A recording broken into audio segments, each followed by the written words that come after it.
এক দিনমজুরি, তার খুব ইচ্ছা যে একটু ইলিশ মাছ খাবো, কিন্তু পার ডে যে তার ইনকাম তার হয়ে ওঠে না। তা 3-4 দিন ডাল ভাত খেয়ে এক্সেস যে পয়সাটা, উনি ওটা দিয়ে একটা মদনপুর থেকে ইলিশ মাছ কিনে তারপরে উঠেছে ট্রেনে। হয়তো কালিনারায়ণপুর বা তারপর স্টেশনে নামবে এরকম একটা। তা ট্রেনে উঠেই তো ক্লান্তি ওনার, মানে হাওয়া লেগেছে, তো ওই ট্রেনের একটা উপরে হ্যান্ডেল ধরে উনি ঘুমিয়ে পড়েছে, ইলিশ মাছ হাতেই ওনার, একটা দড়ি বেঁধে ঝুলানো।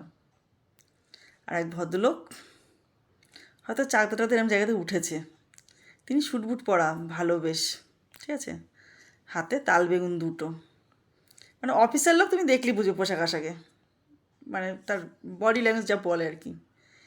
দিয়ে যখন মানে কালিনাপুর স্টেশনে ঢুকবে তার আগে ওনার ঘুম ভেঙে গেল, কারণ ওনার তো অভ্যাস যখন নামতে হবে, যে দিন মজুরি যারা তো ইলিশ মাছ, সে তারাতে ইলিশ মাছ নেই, সে তো হকচকিয়ে গেছে, আমার ইলিশ মাছ।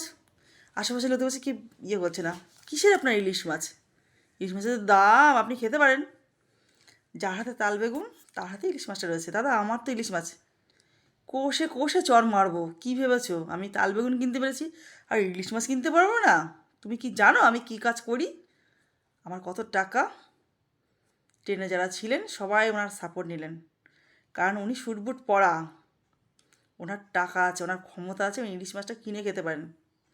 তুমি দিনমজুর, তুমি লুঙ্গি পরা, নোংরা জামা তোমার, তোমার ক্ষমতা নেই। ইলিশ মাছ হাতছাড়া হয়ে গেল, ইলিশ মাছটা তার হাতছাড়া হয়ে গেল।